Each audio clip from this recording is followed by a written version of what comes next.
Today I'm going to be installing this low voltage landscape lighting converter. In this video, I'm going to show you what comes in the package, demo it for you, and give you my honest opinion.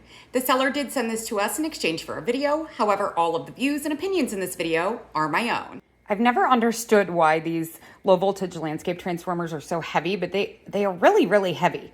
So just so you're aware of that, you do need to have these secured in a place that you can put anchors and these very thick mounting screws because it is so heavy. Now, they do provide a guide, a mounting hole guide, so you could just stick this where you want to mount this and use that to drill into your wall or a post. There is a solar sensor included, but this is optional. So if you want to leave this off, you can, but if you want your lights to come on with the sun, like dawn to dusk, you're going to want to install that solar sensor. On the actual device, you can see that there are manual and auto options. Then there is photo on, timer off, timer on, timer off. So the photo on, timer off is going to be your photo sensor, which will turn it on at night, and then a timer, which will turn it off at a specific time of night.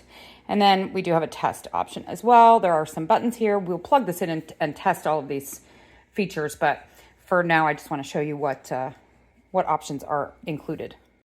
They do have your cable length tables in the instruction manual. This is really helpful. It lets you know what is acceptable for 12 volt in the wattage, as well as the length of the cable and the gauge of the cable. There are some that are not recommended, so make sure you take a look at this before you hook up your wires.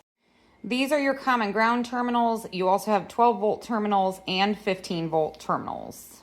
Your photo sensor is going to plug into the bottom here. And there's only one way that it can go in. There's a little notch that you have to line up with the notch on the port.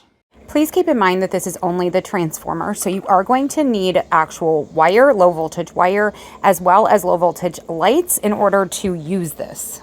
I'm using 12 AWG wire. I stripped off the first little bit of the coating on the wires. I have put the wire that doesn't have writing on it in the common ground. That way I can easily identify it when I'm putting the landscape lights on.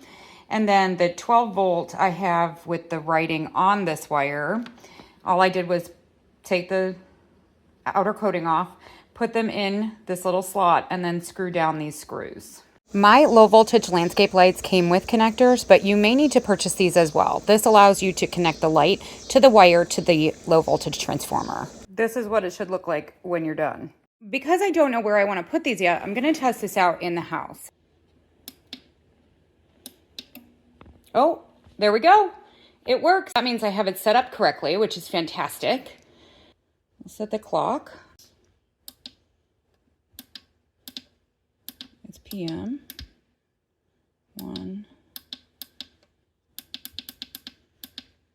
We'll go with 104. Okay. And now manual, I should be able to go, there we go. Okay, so if you go to manual and then you hit OK, then you can turn it on and off just using these two buttons. That is amazing. If you are looking for a low voltage landscape lighting transformer, I think this one is a really great option. I like the fact that it has photocell. I like the fact that it has a timer and a manual option. Personally, I'm a big fan of the manual option.